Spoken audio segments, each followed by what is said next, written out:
Salutare copii! Mă bucur că azi petrecem o nouă lecție de limbă română împreună. Fiți atenți și descoperiți personajele lecției. Ghiciți ghicitorile. Înalt, cu lungi picioare, pene negre pe aripare, peste broaște e mai mare. Cine-i oare? Cocostârcu cântă cât le ține gura peste apa de pe lac. Ori le zici, ori le dai pace, ele tot un anutac. Toată lumea recunoaște. Trist e lacul fără broaște. Cu aceste personaje ne vom întâlni în textul Mării Nemie, după Emil Gârleanu, care este și subiectul lecției. Date despre autor. Emil Gârleanu s-a născut la Iași într-o veche familie moldovenească. Încă din copilărie l-au încântat lumea plină de taină a celor care nu cuvântă. În culori pline de gingășie, zugrăvește universul gâzelor, plantelor și animalelor. Aceste povestiri sunt strânse în volumul Din lumea celor care nu cuvântă. Alte volume pentru copii sunt Fricosul, Căprioara, Gândecelul, Când stăpânul nu-i acasă, Cucoșul și multe altele. Pentru a înțelege textul, vom explica cuvintele din vocabular. Mărinimie, bunătate, bunăvoință, agale, fără grabă, încet, domol, a încremeni, a nu putea face nicio mișcare, a împietri. Alcătuiește cu fiecare cuvânt din vocabular câte un enunț. Deschidem abecedarul la pagina 122. Găsim textul. Eu am să vă citesc textul, voi urmăriți cu atenție. La finalul lecturii veți răspunde la întrebarea: cine a tăiat tăcerea dimineții? Mărinimie, după Emil Gârleanu. Cocostârcul s-a sculat cu noaptea în cap. A intrat în baltă. Pe picioarele lungi, trupul lui se legănă agale. Răcoarea îl încântă. Deodată se oprește. Pe frunza unui nufăr, o broscuță se bucură și ea de frumusețea dimineții. Când l-a văzut, biata broscuță a încremenit. Cu ochi mari se uita la cumplitul dușman. Cocostârcul o vede. Dar dimineața e mărinimos. Ridică piciorul, o pășește și trece măreț mai departe. Broscuței nu-i vine să creadă. De bucurie sare pe o altă frunză. Apoi ea, cea din-tâi, taie tăcerea dimineții. Oac! Cine a tăiat tăcerea dimineții? Broscuța a tăiat tăcerea dimineții. Citiți textul independent cu voce. După care, citiți textul pe silabe. Atenție, eu încep, voi continuați. Cos, târ, cul.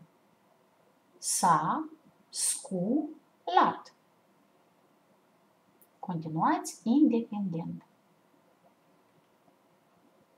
Răspundem deplin în baza textului la următoarele întrebări. În ce moment al zilei are loc întâmplarea? Ce a zărit cocostârcul pe frunza unui nufăr? De ce cocostârcul n-a mâncat broscuța? Minunat! Vă propun un joc care se numește apelul telefonic. Imaginează-ți că telefonezi unui coleg de clasă. Adresează-i întrebări în baza textului cu începuturile date. Cine, ce, de ce, când.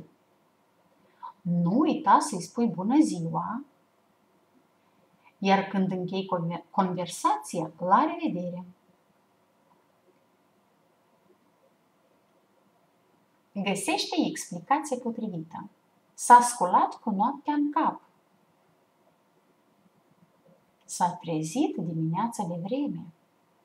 Broscuța taie tăcerea dimineții. Broscuța scoate un sunet. Găsește cuvintele cu înțeles opus. Mărinimos, egoist, a intrat. A ieșit. Lungi, scurte. Noaptea, ziua. Dușman, prieten, departe. Aproape, coboară. Ridică, bucurie, tristețe. Atenție, elevi! Un cuvânt poate avea mai multe înțelesuri. Exemplu: broasca a sărit în apă. Cuvântul broasca apare cu înțeles de animal amfibian. Lia a uitat cheia în broasca ușii. Cuvântul broasca apare cu sensul de încuietura ușii. Alcătuiește două propoziții cu cuvântul broască să aibă înțeles diferit.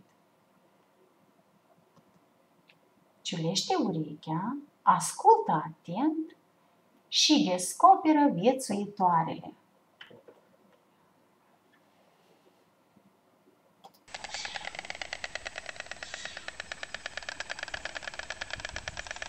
Cine o fi oare? Cocostârcu.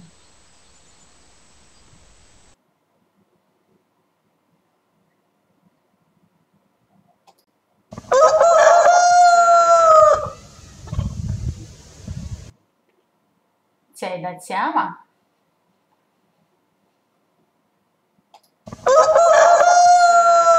Cocoșul.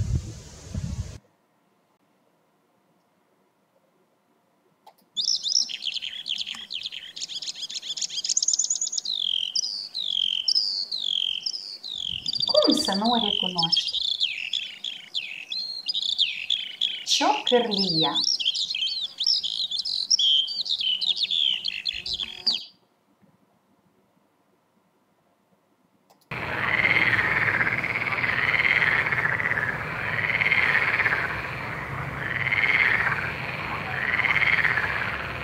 Broasca. Minunat. Continuăm.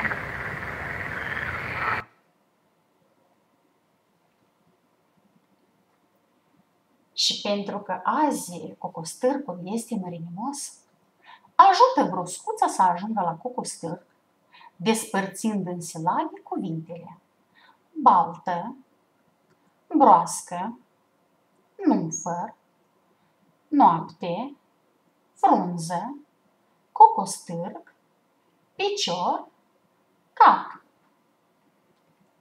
Verificăm.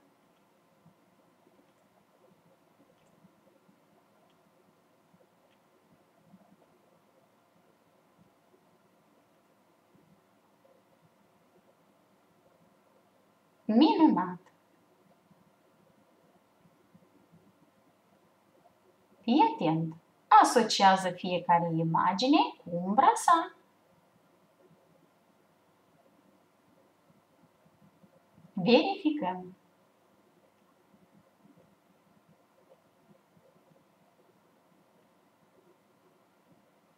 Am să închei lecția de azi cu o glumă. La marginea unui lac, o broscuță cu gura mare, care vorbea foarte tare, întrebă un cocostârc.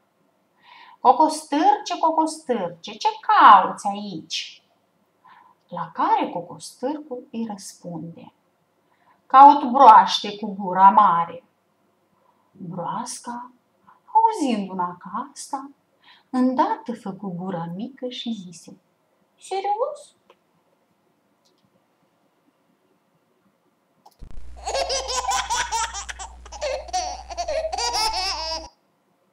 Sper că te-am înveselit, dragul meu elev. Aici lecția noastră e sfârșit. În dependență de cât de activ ai fost la lecție, alege cuvântul care crezi că ți se potrivește. La revedere!